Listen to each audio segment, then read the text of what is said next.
Hello everybody, and welcome back to the Star Wars Expanded Universe, where I go through it in chronological order as best I know how. No, welcome back to the Star Wars Expanded Universe, now redubbed by Disney, or quote Lucasfilm, whichever way you slice it, Legends. Today, I'm at my friend's house, in his backyard, which is why it's weird, and like this. But I finished Shadow Trap, Book 6 in the Jedi Quest series, and I like to do my reviews right after I've finished, what I needed to read. I like to have it fresh in my mind. So I decided I'd quickly do a review for you guys now, before I go about the rest of my day. So, starting with Book 3, The Dangerous Game in the Jedi Quest series. Basically, Anakin has to pod race again, just like he did in Episode 1, to go help a couple people. There's other stuff going on in the book, but that's kind of like the gist of it. I didn't have any spoilers for it, so that's about it. But, yeah. One problem with the book, which is, it is a continuity error. I don't know how this happened. It might have just been a typo. Jude Watson claims that Anakin was 8 during Episode 1, but of course, we all know if you read anything revolving around Episode 1, including the novelization of Episode 1, he was 9 years old. So it's a little continuity error. It's not a big deal, but it is an error. So there's 1 point for those EU haters. That is a blatant contradiction. But I don't think it was intentional. I think it was purely an accident that happened. On to Book 4, which was... I forget the title at the moment. I apologize. I usually have my notes with me, but I don't have them right now. But Book 4 is when we get introduced to the big bad of the rest of the series. We get introduced to a character named Granta Omega, which is pretty interesting, compelling. Anakin and Obi-Wan are on this mission, but things go worse for wear when they get involved with this guy, this Granta Omega guy. So he'll be a recurring character throughout the series, and it's definitely an interesting read, I think. The only thing I had to say, if I remember from my notes correctly, was that I said that I found the lesson at the end of the story kind of funny, because at the end of the story is like, you can't just trust people. Obi-Wan's like, you can't just trust people even if they seem charming. Not everybody's good and nice or whatever. And I was like, that's funny, because literally every Jedi falls for Palpatine. But actually, I think they might have met Omega in the second book. I'm kind of forgetting now, but I know they see him again in Episode 4, or in the fourth book, but he's a different person this time. Right, they meet a bounty hunter in Episode 2, which they find out was Granta Omega.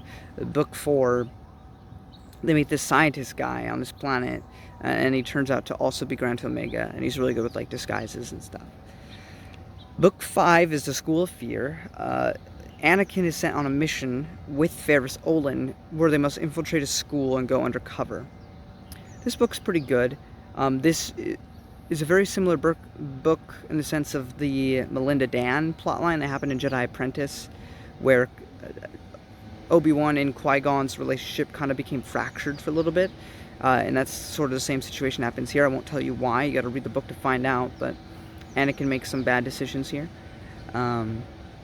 And of course, the whole relationship with him and Ferris Olin is really fun to read about. I mean, I know Matt Wilkins really hates Ferris Olin. I haven't read the Last of the Jedi, which happens after Episode 3, so I can't really verify as for Ferris Olin's character. I can understand why Anakin finds him annoying, right now, anyway, but I don't hate him. I don't really like him, but I don't hate him. He just seems like a typical kind of Jedi guy. But maybe I'll hate him later on, or maybe I'll love him, I don't know. But he seems pretty alright so far. And then we get to Book 6, The Shadow Trap. This is the big one. The big one. Also, if you can hear that, I apologize. Here's the big one. Okay. Anakin and Obi-Wan go to another mission, this time with Yaddle, female Yoda.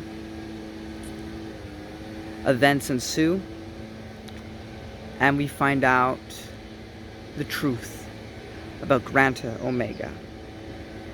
Now, there are some spoiler things I want to talk about for this book specifically. I'm not going to talk about that here, obviously, because this is my non-spoiler section.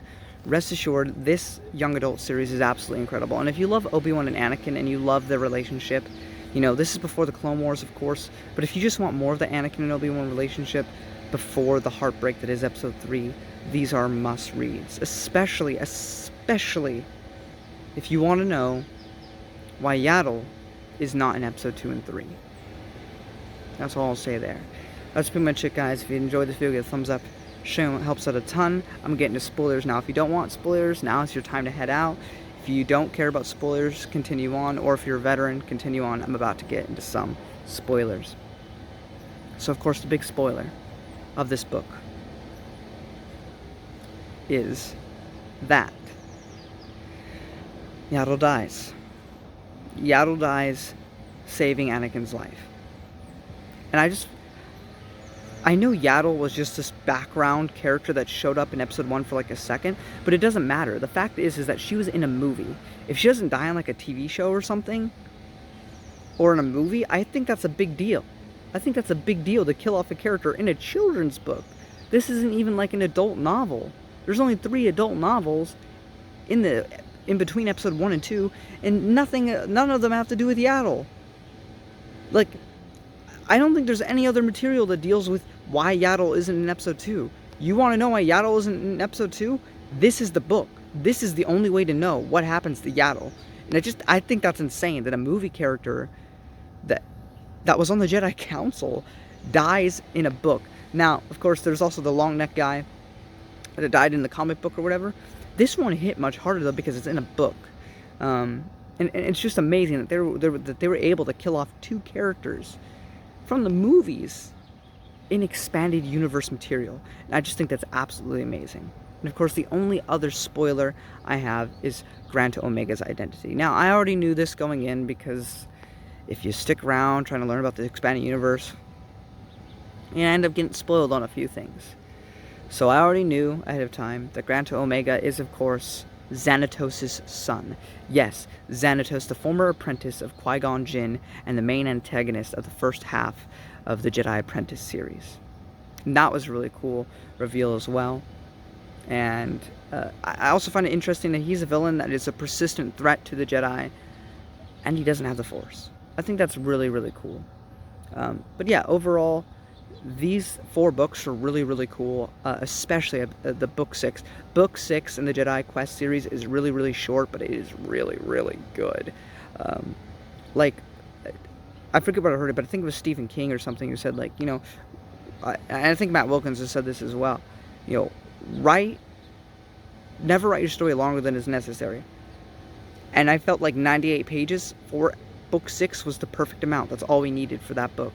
And it was absolutely incredible. That is, by far, right now, my favorite book in the Jedi Quest series is book 6. That book is awesome. But anyway, guys, thank you all so much for watching. You will never see a background like this again. You will go back to seeing my bedroom. If you enjoyed this video, give it a thumbs up. Sharing helps out a ton. Don't forget to subscribe. And may the Force be with you.